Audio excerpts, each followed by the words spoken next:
یقیناً تم ایک اختلاف والی بات میں پڑے ہوئے ہو، اس سے وہی بہکایا جاتا ہے جو حق سے پھیر دیا گیا ہو۔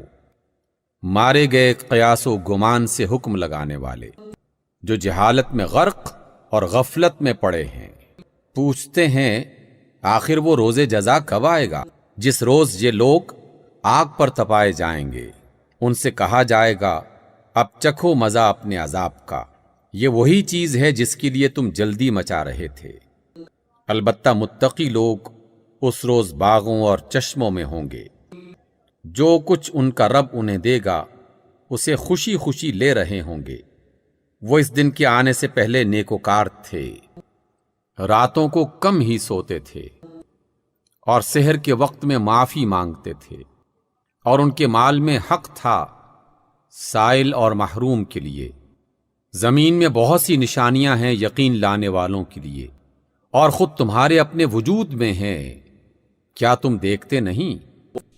آسمان ہی میں تمہارا رزق بھی ہے اور وہ چیز بھی جس کا تم سے وعدہ کیا جا رہا ہے۔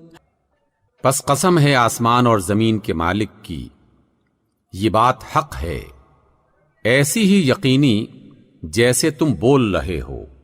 ابراہیم علیہ السلام کے معزز مہمانوں کی حکایت بھی آپ کو پہنچی ہے۔ جب وہ ان کے پاس آئے تو کہا آپ کو سلام ہے، انہوں نے کہا آپ کو بھی سلام ہے، کچھ ناآشنا سے لوگ ہیں۔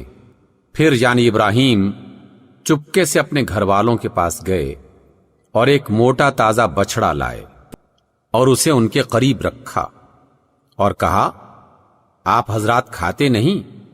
پھر وہ اپنے دل میں ان سے ڈرے، انہوں نے کہا ڈریے نہیں، اور انہیں ایک علم والے لڑکے کی خوشخبری سنائی۔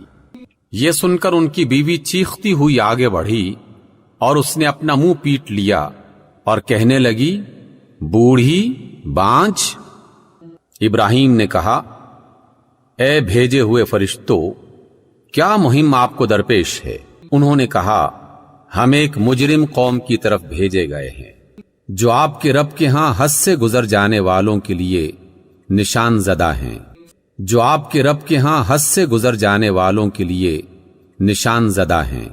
پھر ہم نے ان سب مومن لوگوں کو نکال لیا جو اس بستی میں تھے، اور وہاں ہم نے ایک گھر کے سوا مسلمانوں کا کوئی گھر نہ پایا۔